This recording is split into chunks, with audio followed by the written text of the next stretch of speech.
Donc aujourd'hui, comme vous l'avez vu dans le titre, je vais vous parler de mon accouchement, mais aussi un peu de ma grossesse, qui n'était pas la plus sereine qui soit. Mais j'y suis arrivée et j'en suis très fière.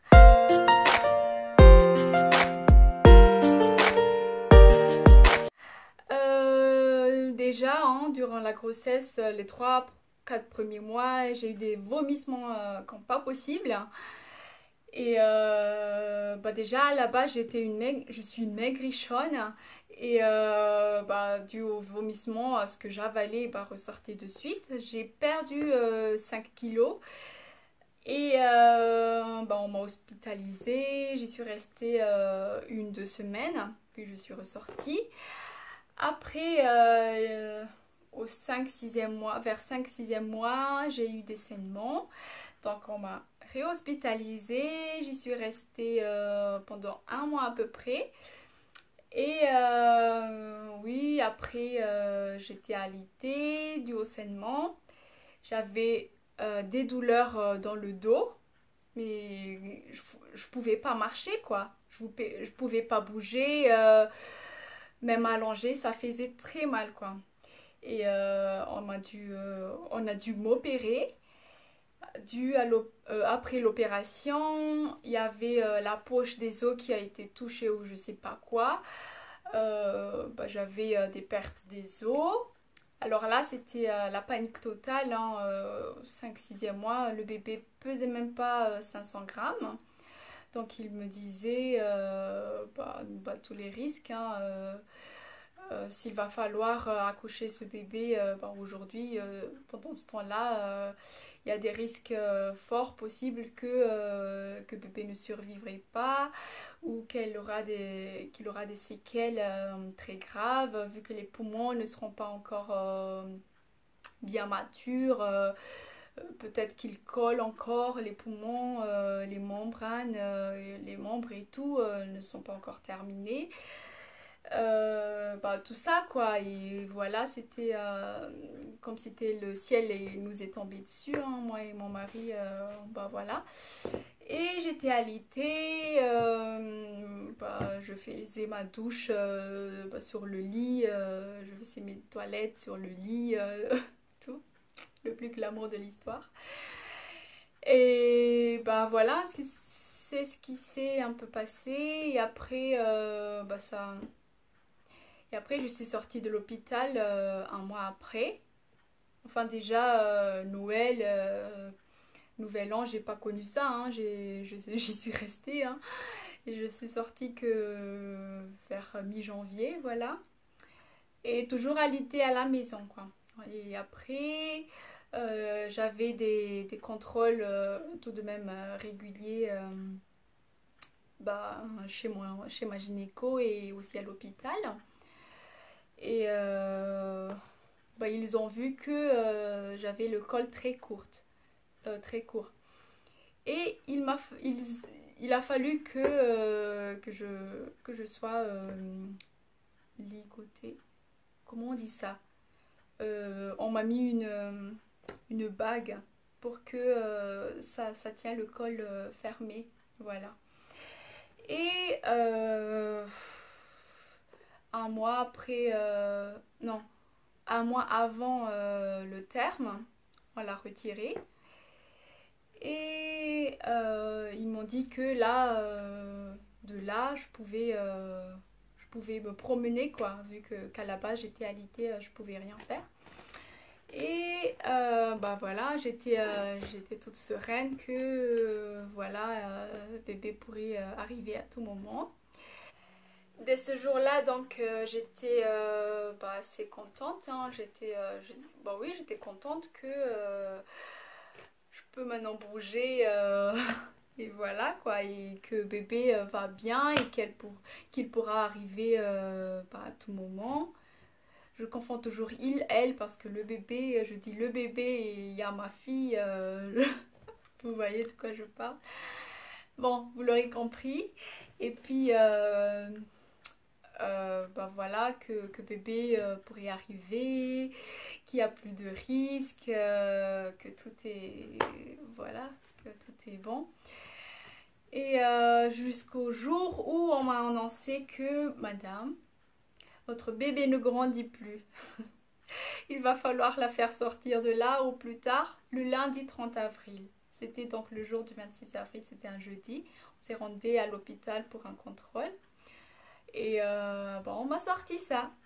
On nous a sorti ça et là j'étais devenue tout grise. Et je me suis dit, ben oui, hein, du début jusqu'à la fin, donc il va y avoir quelque chose quoi pour empêcher ce bonheur de pouvoir rencontrer ma fille.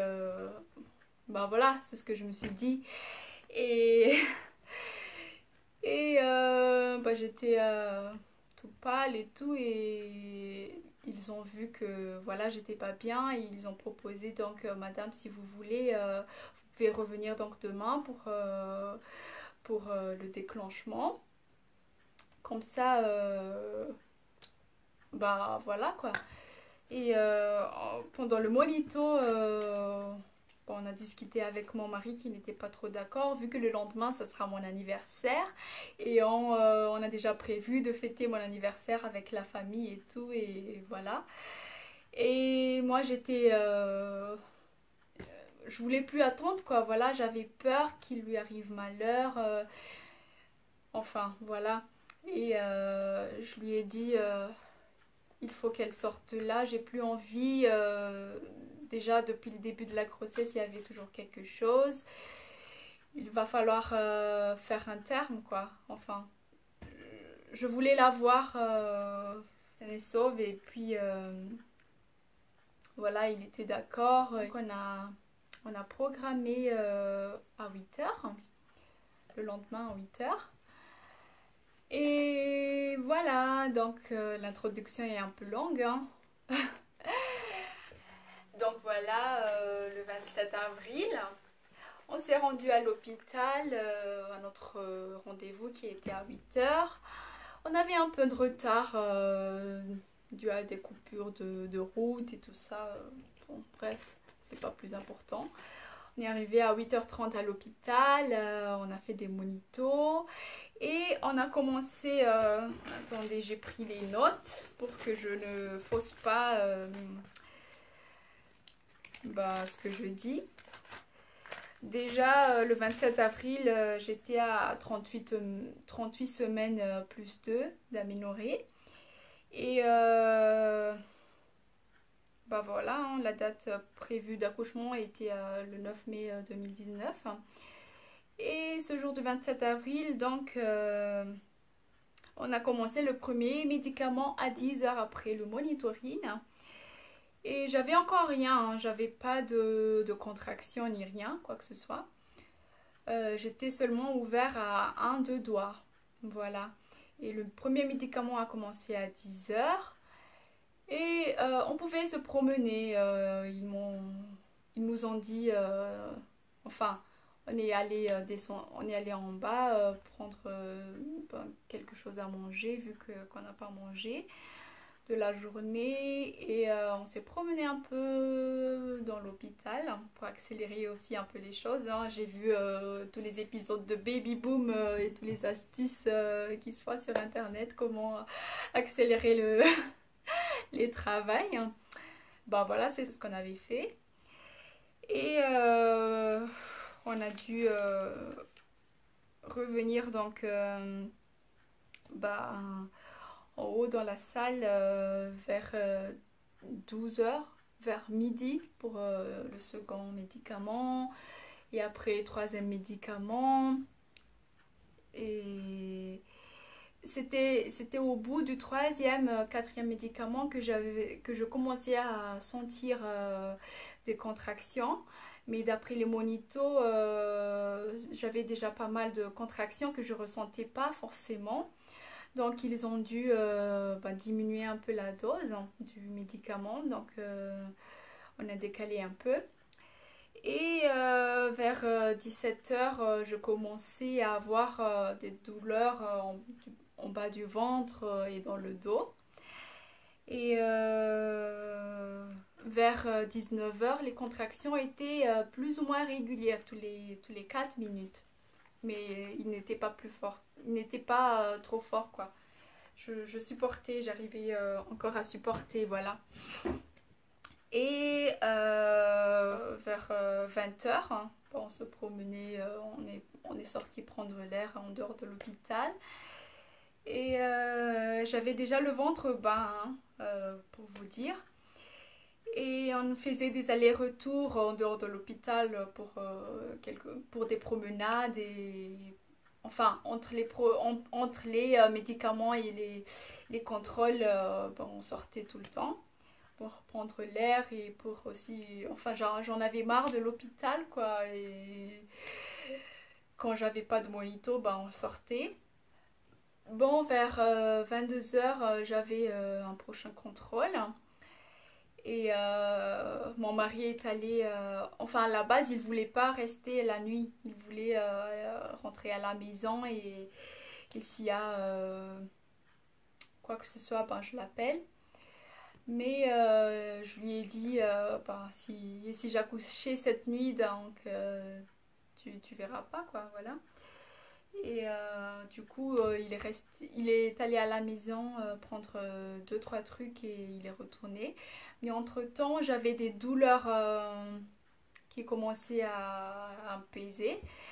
Donc, ils ont décidé à me couler un bain bien chaud. Eux, ils sont bien à l'écoute, hein, ils sont top. Que je remercierai jamais assez. Ce qu'ils ont fait, c'était au top. Ils m'ont coulé un bain chaud, j'étais dans le baignoire pendant 30 minutes, une trentaine de minutes. Et entre-temps, mon mari est revenu et voilà. Vers 23h, les douleurs commençaient... Enfin, déjà, les douleurs commençaient à être fortes de temps en temps, de plus en plus. Et voilà, quoi. Ils m'ont dit d'essayer de dormir, mais comment pourrais-je dormir avec cette douleur? Et en fait, la douleur, c'était pas que je supportais pas ou c'était terrible ou quoi que ce soit, mais c'était comme vous avez vos règles et que ça vous gêne, quoi. Voilà, déjà allongée, j'étais pas bien. J'étais plus à mon aise, quoi, voilà. Il y avait mon mari à côté qui dormait, qui ronflait même. Bah ouais. Et moi, j'arrivais pas à dormir, hein. J'ai discuté avec ma maman au téléphone et tout. Donc voilà, vers 2h du matin, j'avais très mal. Je pouvais supporter, mais c'était aussi un peu dans ma tête, quoi. Mais voilà, j'avais mal. Et je les ai appelés, ils m'ont donné des antidouleurs, hein, qui n'apaisaient rien. Bon, 30 minutes plus tard, vers 2h30, j'ai senti quelque chose couler de bien chaud. Et je les ai rappelés de nouveau. Et elle est arrivée, je lui ai dit, j'ai senti quelque chose couler, elle m'a auscultée et l'eau est sortie, quoi. Et voilà, elle m'a auscultée, j'étais ouvert à 3 cm, donc elle m'avait fait signer une décharge, hein, si je voulais avoir la péridurale ou pas et tout. Moi j'étais déjà pendant toute la grossesse et tout, j'appréhendais, quoi. Non, j'ai plus envie de souffrir ou de faire souffrir mon bébé. Là c'est la dernière ligne droite, je dois assurer... je veux la péridurale, quoi. Voilà, je pouvais encore tolérer les douleurs, hein, mais j'avais peur d'avoir mal et de mal faire les choses. Donc on a mis la péridurale vers 4h du matin. On m'avait mis la péridurale et entre temps j'ai un peu dormi, hein. Et vers 5h je sentais quelque chose pousser. Et une envie de vouloir pousser, quoi. Voilà, les douleurs n'étaient plus fortes, hein, vu que j'ai déjà anesthésie. Et c'est ce que j'appréhendais aussi, la péridurale. bah, certaines femmes, bah, comme dans Baby Boom, moi j'étais fan, hein, j'ai vu tous les trucs et l'immersion à la maternité et tout. Bah, y avait les femmes qui criaient, qui avaient des douleurs de ouf, et voilà, c'est ce que j'appréhendais, mais non, pas du tout. Rassurez-vous, ça fait pas mal. J'ai rien senti en fait. Oui, tu sens l'aiguille passer, mais comme une piqûre tout simple, voilà, il n'y a pas de... Enfin, dans mon cas, hein, généralise pas, mais dans mon cas, c'est ce que je vous raconte. Et ben voilà, j'avais senti quelque chose, une envie de vouloir pousser. Et elle m'a réauscultée et j'étais ouverte à 9 cm. Donc là, elle m'avait dit oui, si vous sentez quelque chose, vous pouvez pousser.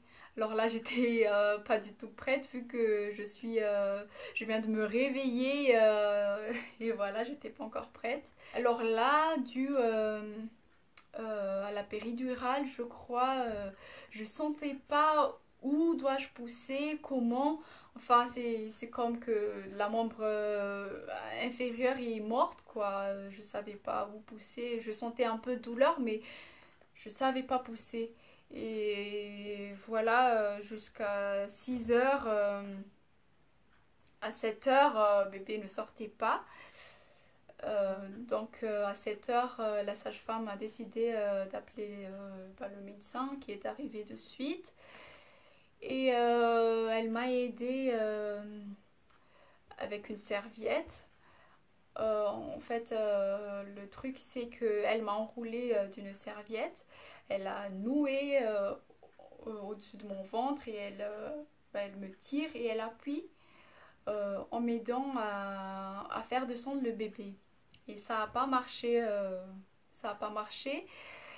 J'ai juste eu quelques bleus après, vu que c'était... elle a appuyé de toutes ses forces. Hein, bon. Et après, on a essayé plusieurs positions, quoi. Accroupi, à l'envers, à gauche, à droite, tout ce que vous voulez, on a tout essayé, mais ça n'a pas marché. Et vers 7h45, ils ont décidé, vu que le cœur du bébé commençait à ralentir, j'étais aussi déjà épuisée, vu que 2 nuits, j'ai pas dormi, j'ai pas beaucoup mangé, j'étais fatiguée quoi. Et 1 heure de travail, 2 heures de travail, bah, j'étais à bout. J'ai vu aussi que le cœur de bébé commençait à ralentir. J'avais la peur de ma vie, quoi. J'allais m'effondrer. Ils ont éteint bah, l'écran qui était à côté, indiquant que le cœur de bébé commençait à ralentir pour ne pas me faire peur davantage. Voilà. Et puis ils ont décidé à 7h45 de prendre une ventouse, de m'aider avec une ventouse, quoi. Voilà. Ça sortait pas la ventouse. Moi, j'ai entendu la ventouse bah, s'arracher en tirant. Et ils m'ont coupé enfin, voilà. 15 minutes plus tard, bah, mon bébé était là. C'était... ça a donc duré bah, de 6 heures à 8 heures, 2 heures. J'ai poussé bah, 2 heures de travail, donc voilà, mon bébé était là. Bah, par contre, c'était pas un petit bébé. Déjà, au poussé, elle m'a dit oui, madame, ne vous attendez pas aussi à un gros bébé, ça sera un petit bébé, mais rassurez-vous, elle va bien, c'est le plus important. Là, j'avais. Bon, voilà, j'écoutais pas trop. Je me suis concentrée bah, à mon travail. Et voilà, elle est sortie avec des beaux cheveux, pas tout beau, toute belle. C'était un beau bébé, quoi. Et là, dès la sortie, elles ont vu, non mais c'est quoi ça? C'est pas un petit bébé quoi, voilà. Et ils m'ont mise, enfin elles m'ont mise bah, dans mes bras, sur moi. Et bah, elle a crié de suite, hein, et voilà, c'était un bébé de bonne santé. Et elles l'ont prise à côté pour les soins, pour la mesurer et la peser. Et de là, on a vu que elle pesait 3,4 kg et elle faisait 54 cm. Et on l'a donc fait sortir pour rien, hein. Oui, peut-être pour rien, c'est un gros mot, mais voilà, on avait vu pendant 2-3 semaines qu'elle ne grandissait plus, quoi, qu'elle était à 2,5 kg et qu'elle avait le ventre plus petit que la tête, enfin la tête plus gros que le ventre. Mais c'était un bébé normal, en bonne santé et tout, quoi, et voilà. Bon, et ça sera tout donc pour ce vidéo, et pour vous dire aussi, bah, on a réussi, hein, et vous allez vous aussi réussir. Vu ma grossesse, je vous dis, hein, c'est pas la plus sereine qui soit. J'ai tout eu, mais c'est pas pour autant que je me suis je suis restée forte, quoi, voilà, pour ma fille, restée forte pour vous et pour votre bébé. Et ayez foi et croyez en vous et en votre bébé, et faites-vous soutenir par votre mari, par votre conjoint. C'est très important, il faut rester toujours soudé pendant ce moment-là. Et bah, comme dans mon cas, mon mari a été très super, il m'a toujours accompagnée, il a toujours été là durant mes crises et mes angoisses et tout, il est resté à m'écouter. Et c'est ce que j'ai envie de vous dire aussi, j'ai envie de vous transmettre cette air positive, positif. N'écoutez personne. Écoutez votre corps, écoutez votre cœur, écoutez votre bébé. Seul vous, voyez ce qui est bon et pas bon pour vous. Écoutez votre corps, parce que c'est pas votre voisine ou votre pas qui que ce soit qui va dire quoi que ce soit à votre place. Voilà, vous aurez compris. Ben voilà, hein. J'espère que cette vidéo aura aidé beaucoup de mamans qui appréhendent l'accouchement. Et voilà, le déclenchement, c'est pas la fin du monde. C'est peut-être la meilleure solution pour vous et pour votre bébé, pour une rencontre magnifique, hein. Et j'espère que ça vous aura plu en tout cas. Et n'hésitez pas à mettre un like sur cette vidéo et à vous abonner à la chaîne pour d'autres vidéos, pour d'autres thèmes. Je vous remercie d'avoir écouté jusqu'à la fin. Et à la prochaine, je vous dis ciao ciao. Thank you.